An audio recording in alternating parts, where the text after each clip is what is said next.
ಕೃಷಿ ಮಾಹಿತಿ ಮಾಧ್ಯಮ. ಕೃಷಿ ನಮ್ಮ ಬದುಕು. ರೈತ ಬಂಧುರು ನಮಸ್ಕಾರ. ನಾನು ಶ್ರೀಧರ್. ಬಾಳೆ ಬೆಳೆಯಲ್ಲಿ ಬಾಧಿಸುವಂತಹ ಪನಾಮ ವಿಲ್ಟ್ ಅಥವಾ ಫ್ಲಿಸೇರಿಯಂ ವಿಲ್ಟ್ನ ರೋಗ ಲಕ್ಷಣಗಳು ಮತ್ತೆ ಅದರ ನಿರ್ವಹಣಾ ಕ್ರಮಗಳನ್ನು ನಾವು ಈ ವಿಡಿಯೋದಲ್ಲಿ ತಿಳ್ಕೊಳ್ಳೋಣ.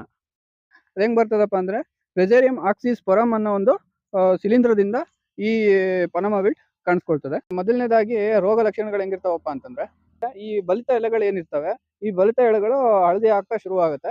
ಬುಡ ಸೀಳುವಿಕೆ, ಬುಡ ಪೂರ್ತಿ ಸೀಳ್ಕೊಂಡು ಅದು ಒಂದು ಈ ಎಲೆಗೆ ಬರೋಷ್ಟೊತ್ತಿಗೆ ಏನು ಬುಡ ಇರ್ತದೆ ಅದರಲ್ಲಿ ಸ್ಟ್ರೆಂತ್ ಇಲ್ದೇನೆ ಮುರ್ಕೊಂಡು ಬಿದ್ದೋಗುತ್ತೆ.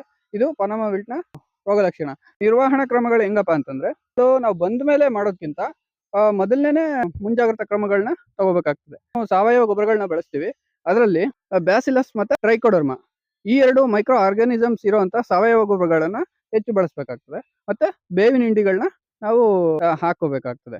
ಅಂದ ಮೇಲೆ ಅದು ಯಾವ ರೀತಿ ಅದನ್ನ ಹತೋಟಿ ಮಾಡ್ಕೋಬೇಕಪ್ಪ ಅಂತಂದ್ರೆ, ಮೊದಲನೇದು COC, ಬಾವೆಸ್ಟಿನ್ ಮತ್ತು ಚಿಲೆಟೆಡ್ ಬೋರಾನ್ ಇವು ಮೂರುಗಳನ್ನು 1 ಲೀಟರ್ ನೀರಿಗೆ 0.5 ಗ್ರಾಮ್ನಂತೆ ಮಿಶ್ರಣ ಮಾಡಿ ಆ ಮಿಶ್ರಿತ ದ್ರಾವಣವನ್ನು ಒಂದು ಗಿಡಕ್ಕೆ 30 ml ನಂತೆ ಅತಿಯಾಗಿ ಬಾಧಿತ ಗಿಡಗಳಿಗೆ ಸಿರಿಂಜಿನ ಮುಖಾಂತರ ಕೊಡಬೇಕಾಗ್ತದೆ. ಬಾಕಿ ಉಳಿದ ಎಲ್ಲ ಗಿಡಗಳಿಗೆ COC ಮತ್ತು ರೆಡ್ ML ಗೋಲ್ಡ್ ಈ ಎರಡನ್ನು 1 ಲೀಟರ್ ನೀರಿಗೆ 2 ಗ್ರಾಮಿನಂತೆ ಮಿಶ್ರಣ ಮಾಡಿ ಆ ಮಿಶ್ರಿತ ದ್ರಾವಣವನ್ನು ಒಂದು ಗಿಡಕ್ಕೆ 1 ಲೀಟರ್ನಂತೆ ಉಯ್ಯಬೇಕು. ಇಂಜೆಕ್ಷನ್ ಮಾಡಿದ ಗಿಡಗಳಿಗೆ 2 ದಿವಸದ ನಂತರ COC ಮತ್ತು ರೆಡ್ ML ಗೋಲ್ಡ್ನ ದ್ರಾವಣವನ್ನು ಮತ್ತೆ ಬುಡಕ್ಕೆ ಹಾಕಬೇಕು. ಇಂಜೆಕ್ಷನ್ ಮಾಡಿದ್ಮೇಲೆ ಏನಾಯ್ತು, ಇದೆಲ್ಲ ಪನಾಮ ವಿಲ್ಟ್ ಬಂದಿರೋದೆಲ್ಲ ಡ್ರೈ ಆಗಿ ಮಿಕ್ಕಿರೋ ಹೊಸ ಸುಳಿಗಳು ನೀಟಾಗಿ ಬಂದಿದೆ ಸರ್. ಕೃಷಿ ಮಾಹಿತಿ ಮಾಧ್ಯಮ. ಕೃಷಿ ನಮ್ಮ ಬದುಕು. ಕೃಷಿ ಮಾಹಿತಿ ಮಾಧ್ಯಮ. ಕೃಷಿ ನಮ್ಮ ಬದುಕು. ರೈತ ಬಾಂಧವರೇ, ನಾವು ಇಂದಿನ ವಿಡಿಯೋನಲ್ಲಿ ಬಾಳೆ ಬೆಳೆಯಲ್ಲಿ ಕಾಡುವಂತಹ ಪನಾಮ ವಿಲ್ಟ್ ರೋಗವನ್ನು ಯಾವ ಔಷಧಿಯನ್ನು ಎಷ್ಟು ಪ್ರಮಾಣದಲ್ಲಿ ಬಳಸಿ ನಿಯಂತ್ರಿಸುವುದು ಎಂಬುದನ್ನು ತಿಳ್ಕೊಂಡಿದ್ವಿ. ಅದೇ ವಿಧಾನವನ್ನು ತಮ್ಮದೇ ತೋಟದಲ್ಲಿ ಅನುಸರಿಸಿ ಪನಾಮ ವಿಲ್ಟ್ ಅನ್ನು ನಿಯಂತ್ರಣಕ್ಕೆ ತಂದಿರುವಂತಹ ಯುವ ರೈತ ಅಮೃತ್ ರವರ ಅನುಭವವನ್ನು ಈ ವಿಡಿಯೋನಲ್ಲಿ ತಿಳ್ಕೊಳ್ಳೋಣ. ನಮಸ್ತೆ. ನಮಸ್ತೆ ಶ್ರೀಧರ್ ಅವರೇ. ಹೇಳಿ, ನೀವು ಬಾಳೆ ಬೆಳೆ ಎಷ್ಟು ತಿಂಗಳು ಬಾಳೆ ಇದು, ಯಾವ ರೀತಿ ರೋಗ ಲಕ್ಷಣಗಳು ಕಂಡು ನೀವು ನಂತರ ಏನ್ ಮಾಡ್ಕೊಂಡು ಅದು ಕಂಟ್ರೋಲಿಗೆ ತಂದ್ರಿ?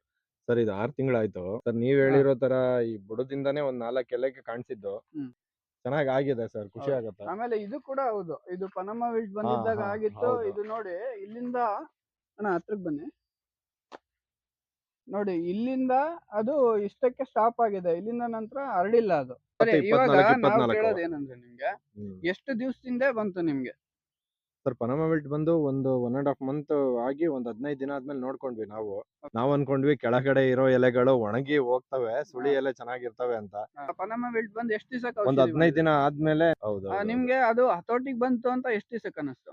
ಸರ್, ಹತೋಟಿಗೆ ಹಾಕಿ ಒಂದ್ ವಾರಕ್ಕೆನೆ ನಮಗೆ ರಿಸಲ್ಟ್ ಗೊತ್ತಾಯ್ತು. ಒಂದು ವಾರಕ್ಕೆ. ಈಗ ನೋಡಿ, ಏನಿದೆ ಸಂಪೂರ್ಣ ಸಂಪೂರ್ಣ ಒಣಗಿ ಬರ್ನ್ ಆಗಿ ಹಾ. ಇದೆಲ್ಲ ಹೋಗಿದೆ. ಹಾ. ಬಟ್ ಸುಳಿ ಎಲೆ ಏನ್ ಬರ್ತಾ ಇದೆ ನಮಗೆ, ಹ್ಮ್. ಅದೆಲ್ಲ ನೀಟಾಗಿ ಬರ್ತಾ ಇದೆ ಸರ್. Okay, ಇದಂತೂ ನೋಡಿ, ಇದು ಪನಾಮ ವಿಲ್ಟ್ ಆಕ್ಚುಲಿ ಇದು ಒಂದು ತಿಂಗಳಿಂದ ಇಲ್ಲಿ ಹಳದಿ ಆಗಿತ್ತು ಇದು, ಹೌದಲ್ವಾ? ಹೌದೌದು. ಹಳದಿ ಆಗಿದ್ದು ಇದೇನಾಯ್ತು, ನಾವು ಔಷಧಿ ಹಾಕದ್ಮೇಲೆ ಇಲ್ಲಿಗೆ ಸ್ಟಾಪ್ ಆಗಿದೆ, ಸ್ಪ್ರೆಡ್ ಆಗಿಲ್ಲ. ಔಷಧಿ ಹಾಕಿದ್ವಿ, ಹತೋಟಿಗೆ ಬಂತು. ನಂತರ ಗೊಬ್ಬರ ಏನ್ ಹಾಕಿದ್ರಿ, ಯಾವ ರೀತಿ ಹಾಕಿದ್ರಿ? ಸರ್, ಗೊಬ್ಬರ ಮಹಾದನ್ ಬಂದ್ಬಿಟ್ಟು 9-24-24 Graptec 9-24-24 Okay. 10 kg ಒಂದು ಡ್ರಮ್ಮಿಗೆ 200 ಲೀಟರ್ ಡ್ರಮ್ಮಿಗೆ ಹಾಕೊಂಡ್ವಿ. ಹಾ. ನಂತರ ಅದಕ್ಕೆ 20 kg ಪೊಟ್ಯಾಶ್ ಹಾಕೊಂಡ್ವಿ. ಹಾಕೊಂಡ್ರಿ. ಅದನ್ನ ನೀರಿನಲ್ಲಿ ಕಲಸಿ ಸರ್, ಹಾ. ಒಂದು 2 ಅವರ್ ಬಿಟ್ಟು ಹಾ. ಅದನ್ನ ಒಂದು ನೀರಲ್ಲೆಲ್ಲ ಕರಗಿತ್ತು. ಕರಗಿತ್ತು, ಸಂಪೂರ್ಣ ಕರಗಿತ್ತು. ಯಾಕಂದ್ರೆ ನೀವು ಹೇಳಿರೋ ಪ್ರಕಾರ 100% ವಾಟರ್ ಸಾಲ್ಯುಬಲ್. ತಳದಲ್ಲಿ ಒಂದ್ ಸ್ವಲ್ಪ ಏನಾದ್ರು ಗಟ್ಟಿ ಅಂಶ ಉಳ್ಕೊಳ್ಬಹುದು ಬಿಟ್ರೆ ಮಿಕ್ಕಿದ್ದೆಲ್ಲ ಕರಗಿತ್ತು. 1 ಲೀಟರ್ ಒಂದ್ ಗಿಡಕ್ಕೆ ಅನ್ನೋ ತರ ಉಯ್ದಿದೀವಿ. ಬುಡಕ್ಕೆ ಸುತ್ತ ಡ್ರಿಂಚ್ ಮಾಡಿದೀವಿ. ಡ್ರಿಂಚ್ ಮಾಡಿದ್ಮೇಲೆ ಗ್ರೋತಿಂಗ್ ಚೆನ್ನಾಗಿದೆ ಸರ್. ನೀವೇ ನೋಡ್ಬೋದು, ಕೆಲವುದು ಎಲೆಗಳೆಲ್ಲ ಎಲೆಗಳಂತೂ ತುಂಬಾ ಹೊಸ ಎಲೆಗಳಂತೂ ತುಂಬಾ ಚೆನ್ನಾಗಿ ಚೆನ್ನಾಗಿ ಬರ್ತಾ ಇದೆ. ತುಂಬಾ ಚೆನ್ನಾಗಿ ಆಗ್ತಾ ಇದೆ. ಸರ್, ಇವಾಗ ನೀವೇ ನೋಡ್ಬೋದು, ಇವಾಗ ಹೊಸ ಸುಳಿಗಳು ಏನ್ ಬರ್ತಾ ಇದೆ. ಹ್ಮ್. ನಾನ್ ಅನ್ಕೊಂಡೆ ಫುಲ್ ಬಾಳೆನೆ ತೆಗ್ದ್ಬಿಡೋಣ, ಬೇಡ ಬಾಳೆ ಸಹವಾಸನೆ ಬೇಡ ಅಂತ ಅನ್ನಿಸ್ತಾ ಇತ್ತು. ಅದ್ 4 ಗಿಡಗಳು ಯಾವ್ದೋ ಒಂದ್ ಸ್ವಲ್ಪ ಡ್ಯಾಮೇಜ್ ಆಗಿ ಹೋಗಿದ್ವು. ಅದ್ 4 ಗಿಡ ನೋಡಿ. ಬಟ್ ಇದನ್ನು ತೆಗಿಬೇಕಂತ ಇದ್ದಿದ್ ಗಿಡ ಸರ್, ಇಷ್ಟು ಗ್ರೋತ್ ಆಗಿದೆ.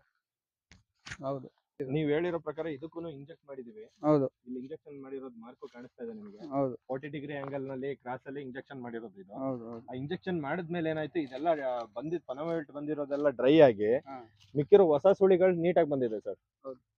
ಓಕೆ, ತುಂಬಾ ಥ್ಯಾಂಕ್ಸ್ ಸರ್. ಹಾ. ನೀವು ಹೆಚ್ಚಿನ ಮಾಹಿತಿಗಾಗಿ ನಮ್ಮ ಯೂಟ್ಯೂಬ್ ಚಾನಲ್ನ ಸಬ್ಸ್ಕ್ರೈಬ್ ಮಾಡಿ, ಶೇರ್ ಮಾಡಿ, ಕಮೆಂಟ್ ಮಾಡಿ, ಹೀಗೆ ಸಪೋರ್ಟ್ ಮಾಡ್ತಾ ಇರಿ. ಥ್ಯಾಂಕ್ಸ್. ಕೃಷಿ ಮಾಹಿತಿ ಮಾಧ್ಯಮ. ಕೃಷಿ ನಮ್ಮ ಬದುಕು.